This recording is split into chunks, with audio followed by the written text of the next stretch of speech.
Assalamualaikum warahmatullahi wabarakatuh. Pada kesempatan kali ini belajar coding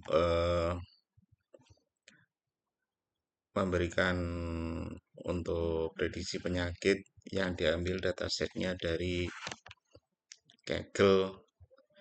Ini belajar mungkin teman-teman nanti bisa memperbaiki atau mungkin menyempurnakan dari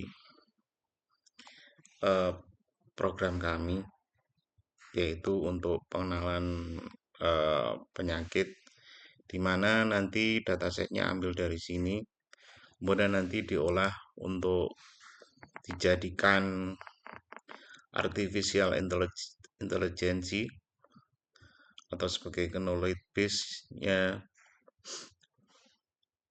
Untuk itu teman-teman, ini sumber datasetnya, yaitu sumber dataset untuk data penyakit.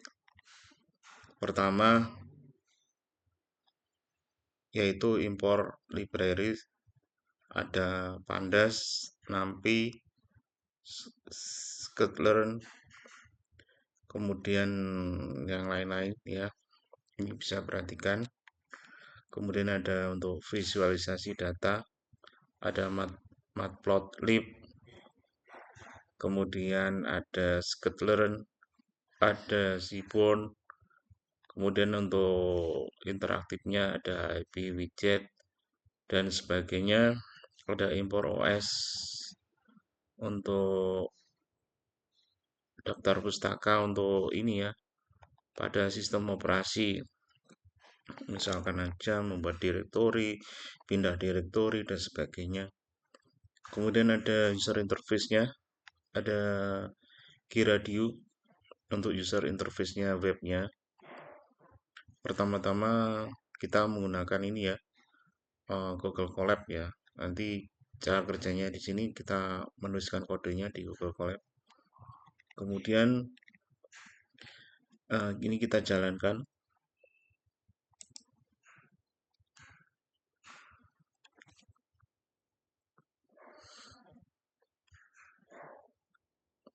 Ya, kemudian kalau sudah berjalan ini,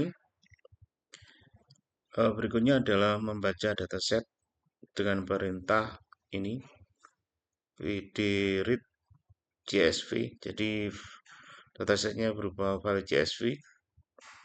Kemudian dfhit menampilkan 5 record dari dataset tadi. Nah ini, jadi ada penyakit influenza,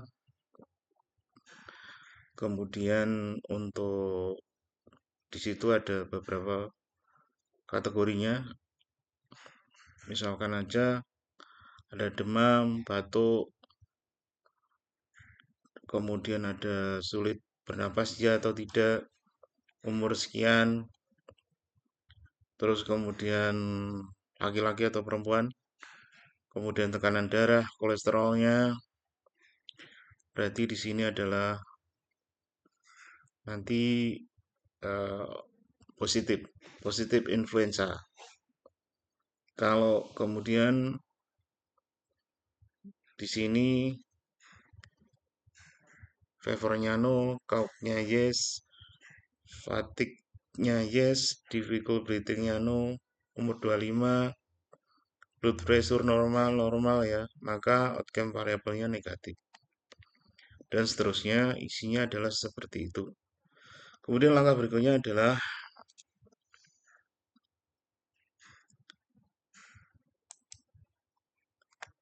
ya, menampilkan grafiknya. Yang positif itu ada berapa, yang negatif ada berapa. Ini hanya sebagai tambahan aja. Kemudian juga di sini dihitung yang positifnya ada berapa persen, negatifnya ada berapa persen. Ini kita jalankan, hasilnya adalah ini. Kemudian menampilkan grafik yang laki-laki dan perempuan. Ini ada berapa.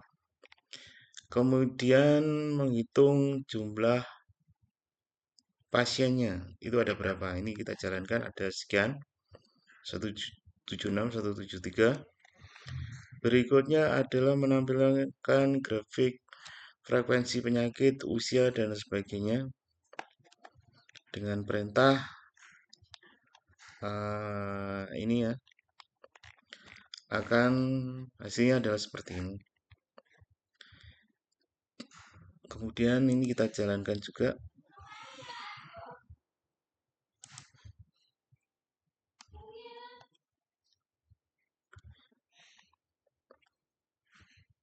Ini kita copy ya sebanyak 100 kali untuk datasetnya.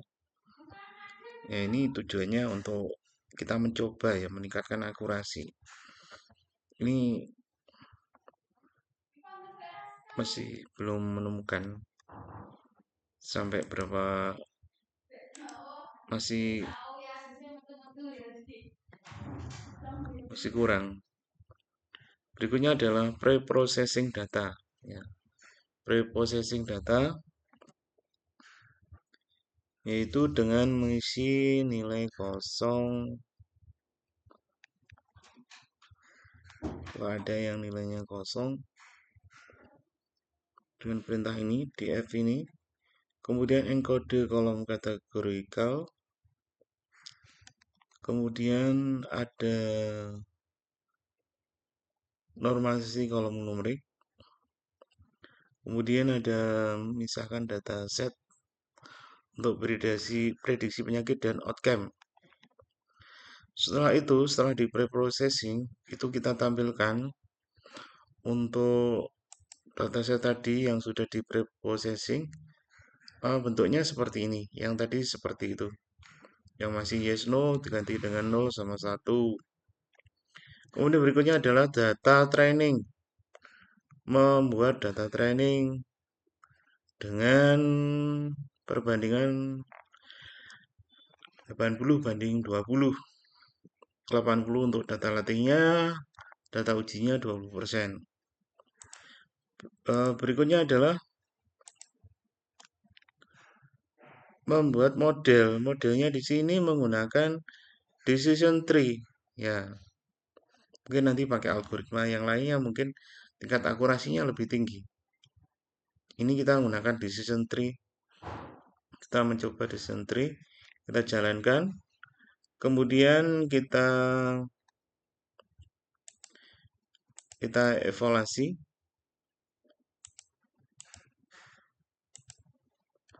Ya, kita prediksi.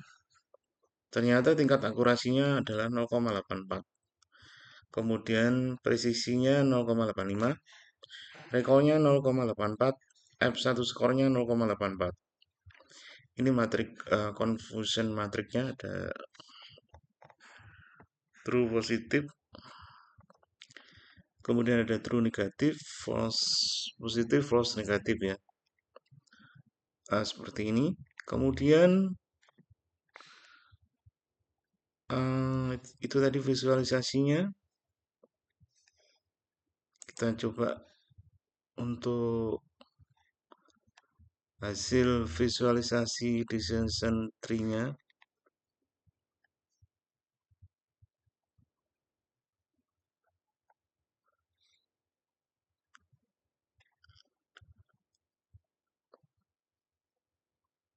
Ya, kita menunggu prosesnya.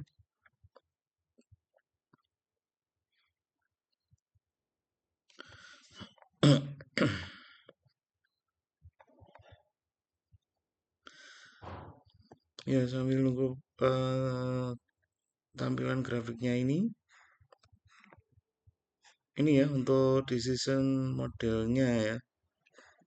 Seperti ini.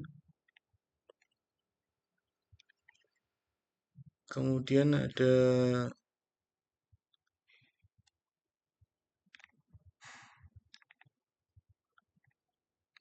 membuat grafik ya sama heat map ya. Ini perintahnya.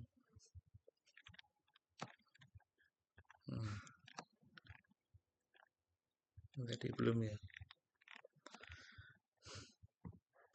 Nah, ini untuk distribusinya untuk datasetnya. Kemudian perhitungan dari penyakit, gender, heat map, Nah, kita coba ke knowledge base untuk uji data baru.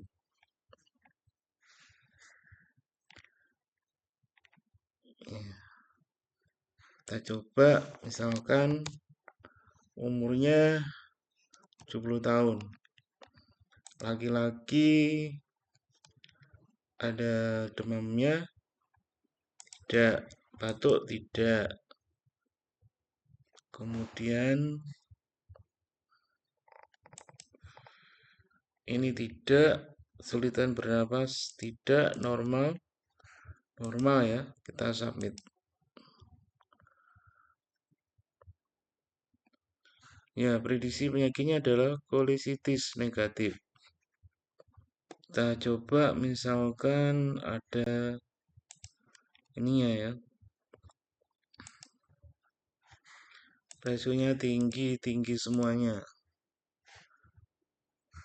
Nah, ini prediksi penyakitnya adalah kronik